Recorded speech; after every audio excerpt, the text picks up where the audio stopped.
ꯑꯗꯨꯕꯨ ꯁꯤꯒꯤ ꯃꯔꯨ ꯃꯄꯥꯡ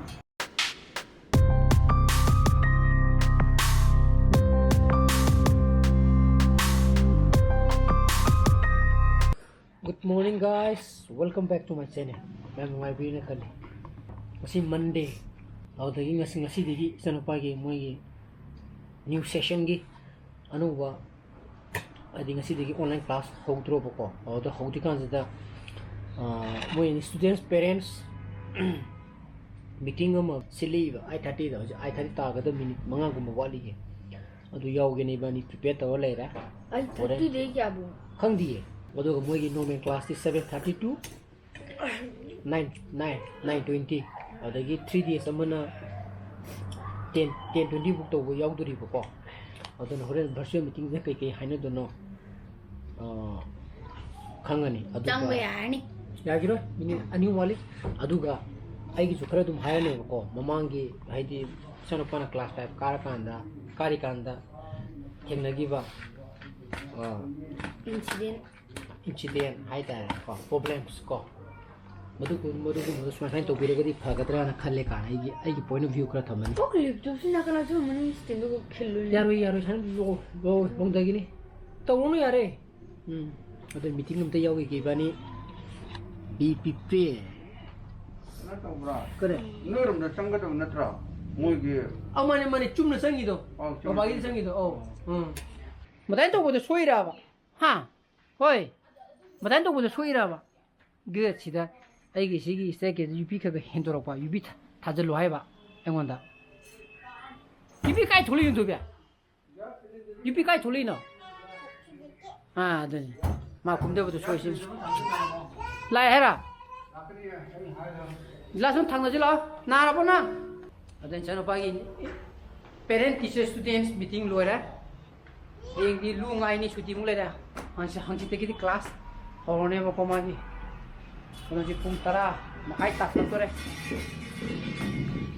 na bola na ei nang na bo ni kana no chatu jo ni maria adu ki thin bagi ne banang nai ja adu thin bagi do hoi chumme ba ko murom chate bu do wan karam da thadro nati thada bai je ai horen timing yeng da yaro heba aine sangak te di la ka chalo heba yan tara ba ai sajibla ga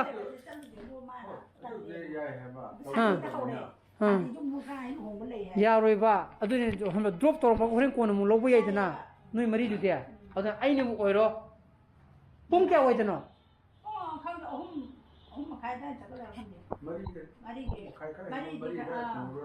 adu horen pau phona je horen ai thabak adune ngak thadara ga ba 왜 그만 와 있기는 ጸ빠기 내봐 농아무 ጸ빠기 지나기 저기 봄 샤시야 라 마음도 다들 비루기게 어디 그래 이번에 이제 뭐 타복 ጸ빠기 아니고 그럼 랑 어디 말 올라 어디 그냥 거는 뭐 봄을 지내야 뽕 엄마 가이 다상그래 이제 돌아오네 어디가 인피가 타고 세가다 먹고 한치 하지고 조내하게 한치티 뭐 아이 뭐 트레이닝 줄 레래 어두나 한치기 뭐지 소리 하지고세 대행나 주 살라가다 보고 어두래 가주 섭부디 sakani 하지고 어두래 가주 아이지 망종누나 한탄 섭비루제나 하이나가 어거나 어직세 토니 호렌 아까 마 호이나 nong bagi sapaduna koi naw ju la ko kon mano ina thil lage ha ko thil lo do kon lo wi kon khanera ji kana dum lo ju ya bi ya bazar odo dum taw jara sani dona ai gi sa to basar lage odo nai bani thokna mai pis ta ge je thau je lambi da hang je na khalaga la pone de gi pha ba to ko thau je halat se asi di sadra asi di fresh ngarang na dekra sagal lai ha sa sa ni kam nung ga di nge nang ma sa kontra okay kari jing thau jina ba ko maya de thau jala kane ba su pa ka bal lambi ji da ba adan ai ne thai ju de ni as ko glass na thil lage ha ura ba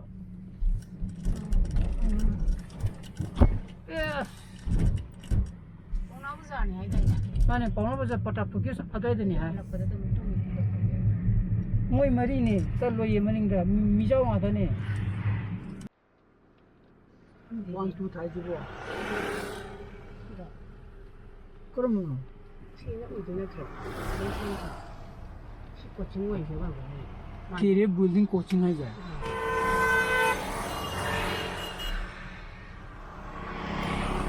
안타 폰 들어가 하는 거야. 많이 쉬우더니 많이. 그래, 많이. 싫어 봐. 나와. 미마. 나와. 그나 어제는 주니야게. 뭐 봉지 마사도라 큰디. 어디야? 하나는 그나나. 거기 그냥 말 마사는 봐. 미마. 아드네.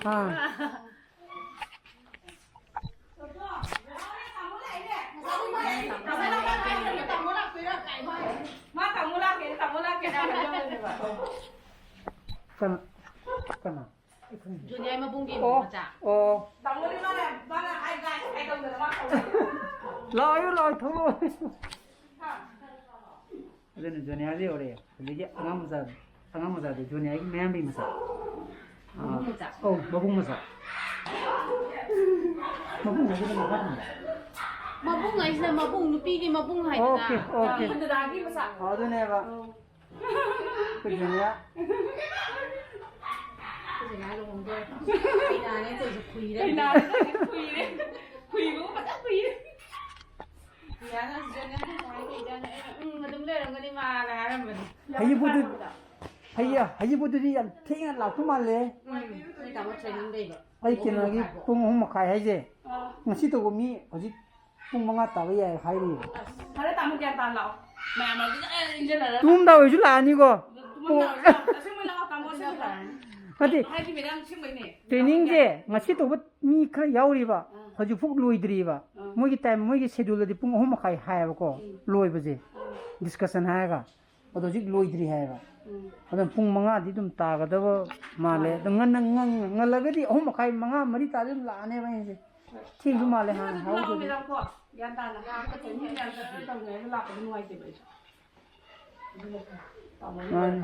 Abu mo ko. 짜시야로 걔는 모임도 북다 그랑 루홍보다 짜시 하이나 보다 보고 만나 바이디도 바이 동아래 이위나 팀이 Adi, ako yung sa ninda ba do? Magi, pati do puning ba do? Dito, lady. 어디 디제이 Sa ulit kayo, hindi na nga ngayon ubuwan pa kung 자오래 Tumtum na! 왜 나항에 걔는 우부들이 야면 걔는 또 보이는 건데 shumang 이 자오래 자오다 Yung sido ka sa may sound, ito sa diba? Ano yung brush do kayo na? 응 Yam 자오래. Ano man to, yam 자오래. 어디 마망도만 칼리지디 Angang kalanda. 마망도 유머 사글리잖아 그냥 오 시죠 오 시디 नुकसाजे फजने यक्तन खरदी सारे अदन इबानी जने आवजी की हल्ला direct yum दोइने चंगनी नत्रा नंग निजे शीसम लेदा शीसम kidney दा शीसम लेबा मालिदा हां लई है रेबा यावेबा अदुने को बागी ngang yi report ni da dai ni yam wana sis ma leiba ma ko adana yum da yore ada ko ma ju landri ko ma ya ai na mu lo bu saka da ba ko na u ma ju ngai bu ngam tre ba ai ni na ro gi tu yu ma gi birthday ni ngasi se ke ma hinjang thong ne ha ba ke no ma hai adana ko ma ai lo bi ro ke ada hai ka la go ina dei ru ra ke ba ko bên hồ bê thâu được sâu ta yên lấy rồi cái này cái này như tôi nói yêu rồi nè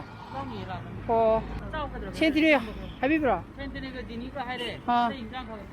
ra đi yêu nè nhà đấy cái nó ở đây thì đúng không biết rồi nhà đấy phải em tôi mua lâu có sao rồi thế bây giờ mà gì cái này birthday nào nâng hai cái ba Cake di kada.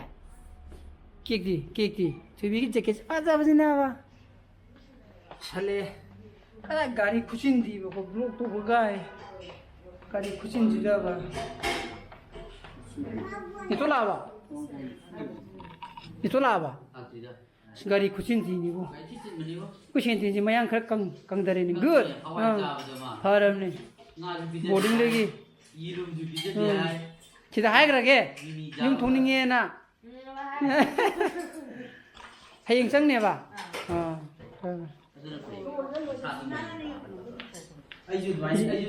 Cây nào? Anh lấy chưa kia nè. Xem nó bao nhiêu rồi này. Xem nó bao nhiêu.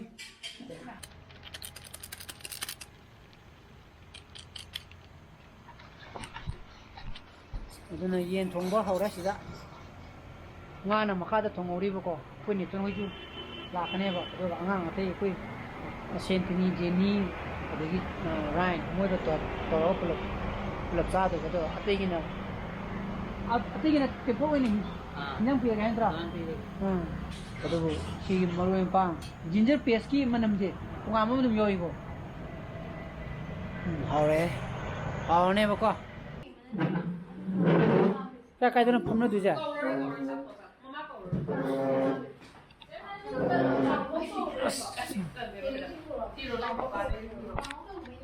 Ada na pung ni pan ni pung mga sasangre.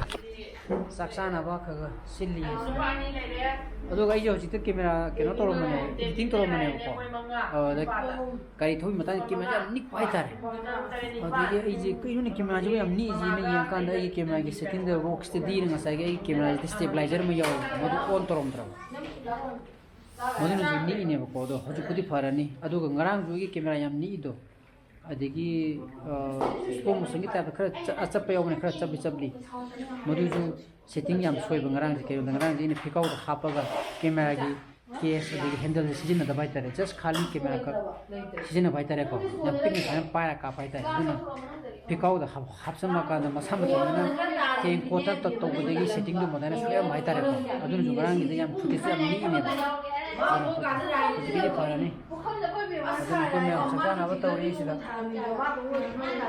kaina ko si chak tha ba jira Mano tu ke mampu kana rain tu. Ryan, tadi bini kur hamal luai gam ni koro. Mungla. Luai na khar sing tho ya ro. To. Không bây giờ này. Chị biết. Đó.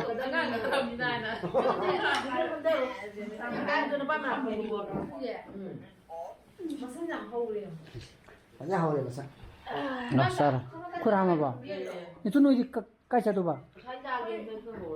Oke. Ini mau bayar di mana? Ini nak kan人家好呀，不不来。Oh iya. Reina, masih injang sini kamera. Ha. Sini bomong soalnya, yin tader kan muncul tader pusat lengan sih. Kau mesti mau tenda, mai apa je, mai apa tu deh.